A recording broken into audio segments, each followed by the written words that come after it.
I've been getting tons of questions related to conversion. The same questions that I had asked around while I was researching.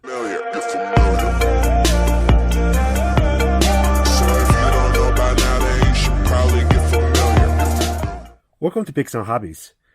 In my previous video, I shared what I learned through my research about LCG conversion for my Element RC Enduro, what options are out there, and which way I'm going to take my LCG build for my Element Enduro. I had decided to go with custom chassis rail option, and there are quite a few companies that are offering custom chassis rails for Element Enduro, ranging from almost direct replacements such as Deadlock Dredge and Green Mountain RC's Machete, to others that requires a bit of extra modifications to complete the conversion, such as GSPEED. Ultimately, I chose to go with GSPEED B3 Chassis. It's a proven chassis, they have a very active support group, and they are local to my area. Here's the GSPEED B3 chassis in G10 material that will be used to transform my Element RC Enduro. G10 material is a high-pressure composite fiberglass and is supposed to be super strong. It should take my Element RC Enduro to a new level of performance. Since the last video, I've been getting tons of questions related to conversion. The same questions that I had asked around while I was researching. It looks like everyone that is interested in the LCG conversion is asking the same things. So today, I'm going to try to answer 7 most asked questions in the hopes that it will help you with your decision. Please keep in mind that the 7 questions will only focus on GSP chassis for Element Enduro. Question 1. Why did you choose GSP chassis? As I mentioned earlier, GSP chassis is a proven chassis. They have a very active support group, and they are local to my area. Additionally, few folks that I know all have multiple builds, which speaks volume for the chassis. Question number 2. What is the difference between carbon fiber versus G10? The difference between carbon versus G10 in high-level summary is that CF is a bit more expensive, but a bit lighter and stronger than G10. Also looks way cooler. G10 on the other hand is a bit cheaper, but a bit flexier and heavier than carbon fiber. Question number 3. Why did you go with G10 material versus carbon fiber? I debated between G10 and carbon fiber for a while before deciding on G10. My current Element Enduro is running a few brass knuckles, brass diff covers, brass wheel weights on front, and brass rear axle weights. I figured the weight savings of carbon fiber didn't really matter on this heavier build. Also, I do have a separate carbon fiber chassis for a super light cheater rig that I'll be building after this. Question number 4. What parts are needed for conversion? Do the stock links work? Yes, the stock links work. In addition to stock links, you can use the stock axles, the Stealth X transmission, drive shafts, and shocks, unless you want to upgrade at this point. Here's the GSP chassis with the parts needed for conversion.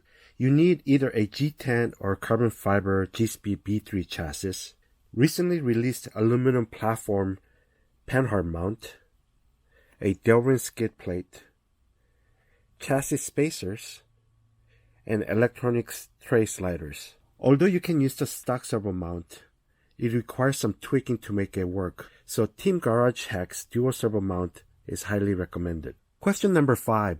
Did you buy the package deal or is there more to it? The GSP's Element Enduro package deal is a great bargain.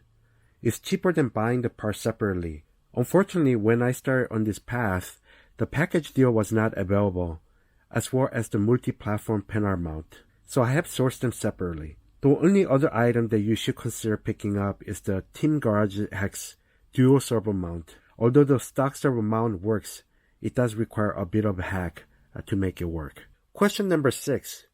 There is no hole for Enduro's battery tray on the GSP's chassis.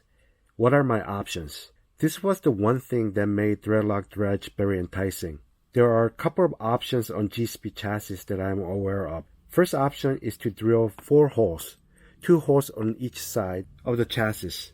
There are few that have gone this route and they came out great, but drilling holes to the chassis is something that I'm worried of. Second option is to relocate the battery to either the front of the chassis or to electronics tray sliders using Velcro, which most people end up going with. This does limit the size of the battery that you can use. For folks who are using larger battery, this is something that you will need to think it through carefully. I plan to use a smaller 3S 1500 mAh battery, so I'll probably mount it to the electronic sliders. Question number 7. Is there anything else that I should be aware of? And yes, there's one more question that comes up a lot. Why is the skid in the middle section wider? And you might be asking, is that okay? The Delrin skid plate located at the middle of the chassis is 78 millimeters wide. The Team Garage Hex dual servo mount is 67 millimeters wide.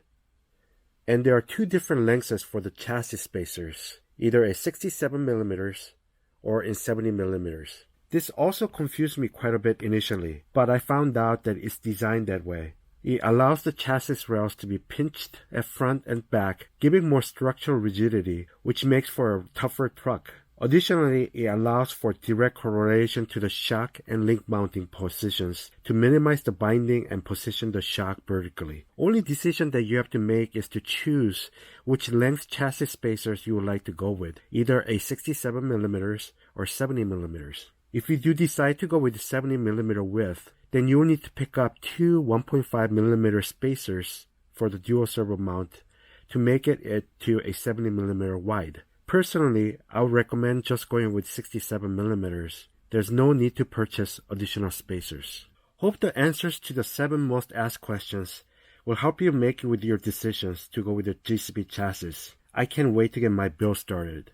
Please like and subscribe and make sure to hit the notification bell so that you can be notified when new videos are uploaded. Thanks for watching Big Song Hobbies.